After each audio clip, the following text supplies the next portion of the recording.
The AEW program this week, folks, and it was another one of those weeks, but now it was the shoe is on the other foot week.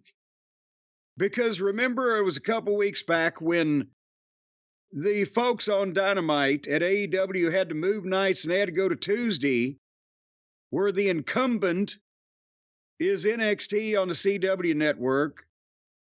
And now this time it was the vice versa, in that Dynamite was on its normal night and NXT was venturing back into previous territory. They used to be on Wednesdays, and they left years ago. And now they were on Wednesday, opposite the Dynamite presentation. So this was one of those weeks where we were going to see what we were going to see about who sees what.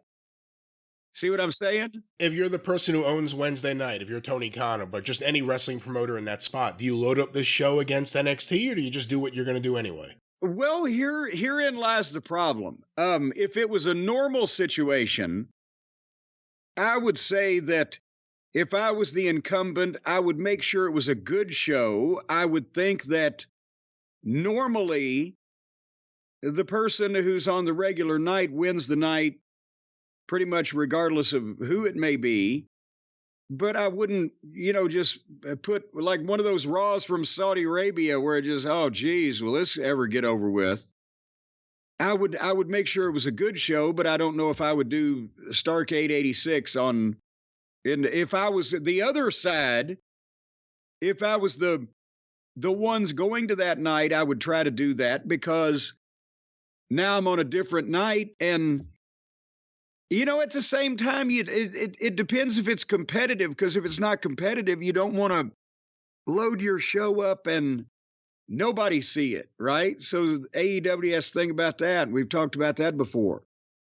But since in Tony Khan's mind, every episode of Dynamite is loaded up, and he listens to Uncle Dave, who will enumerate this long list of great matches that they're going to have on this program they've advertised. And some of the great matches involve Pockets or Vikingo or Holy, whatever the fuck, right?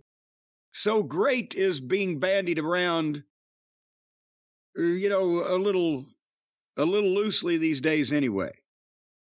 And even some of those matches that I guess those fans anticipate when you watch them transpire, yeah, some of the big moments get a reaction, but more and more, the audiences at AEW are dead silent throughout matches where you would think they would have some sort of emotional investment or at least a curiosity.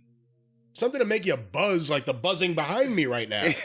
Just something. But they have nothing. They just sit there and watch it. They're even more timid than the Japanese crowds of the 90s. Well, it's not that they're timid. It's that they're waiting to see something that they either, like the furniture breaking, that always gets a pop, no matter who does it, because they like to see furniture breaking and people, attempt to kill themselves for real. And when the finish comes and everybody starts kicking out of shit that would kill a bull moose, and they do some fancy shit or somebody runs in or whatever, they'll start yelling at that. But there's 20 more minutes of that shit and they've seen it all. It's every match. It's the same thing. We laugh about it. Jump start, dive, fight on the floor for 2 minutes.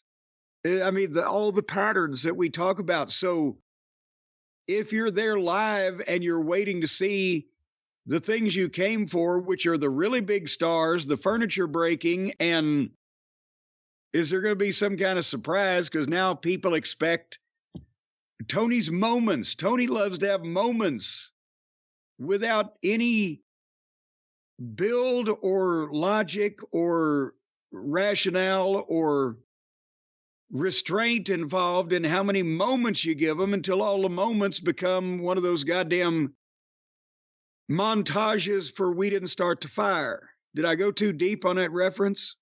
No, it's still burning. Okay, well, it's always turning.